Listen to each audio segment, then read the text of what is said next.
Today, I'm honoring my grandfather, Leonard Wolf, on his accomplishments throughout his life, and I'll also state some things that he had to overcome to be where he's at today. First off, I would like to say that I've looked up to this man my entire life, and I'm inspired to be half as good a man as he is. Leonard has had a lot of ups and downs in his life, from health issues to the loss of a close family member, his son. But before I get into those things, I would like to tell you more about some of Leonard's accomplishments throughout his life. Leonard started his long list of accomplishments by purchasing a family farm from his parents, but it took him a while to pay it off.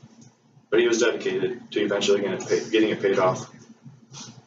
That is exactly what he did. It may have taken him 48 years to do so, but he stuck with it and never gave up. After a while of having the farm, he decided to build the house that him and my grandmother currently live in today. It is not easy to build a house, so what he did was incredible and very respectable. On this farm, he farmed the land that he owns for 23 years and now rents it out to a family friend. Leonard also raised dairy cows for 26 years, but he eventually decided he didn't want to do that anymore. So instead, he purchased stock cows and went to work at a local manufacturing plant, Hortons.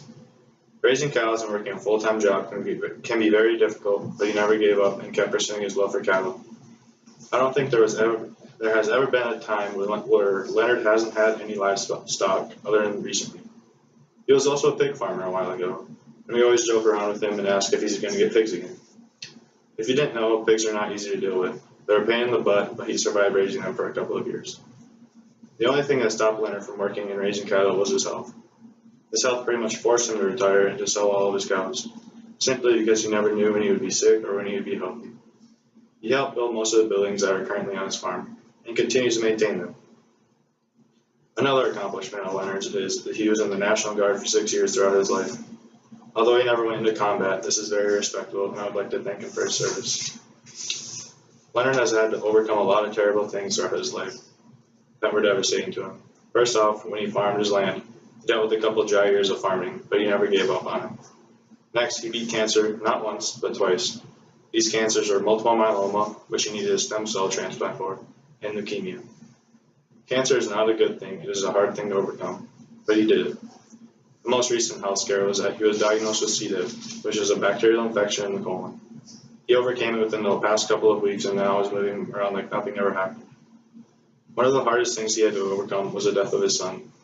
His son was only 17 when he passed away from injuries he sustained from a car accident. This had to be one tough feat, but he kept faith and kept on moving forward. Leonard is a remarkable man that I will always look up to. His accomplishments are very respectable, just like him. He has had to overcome some things people do not have to do in their lives, but he never lost faith and kept moving forward. In conclusion, Leonard is a respectable man, and I'm happy to call him my grandfather.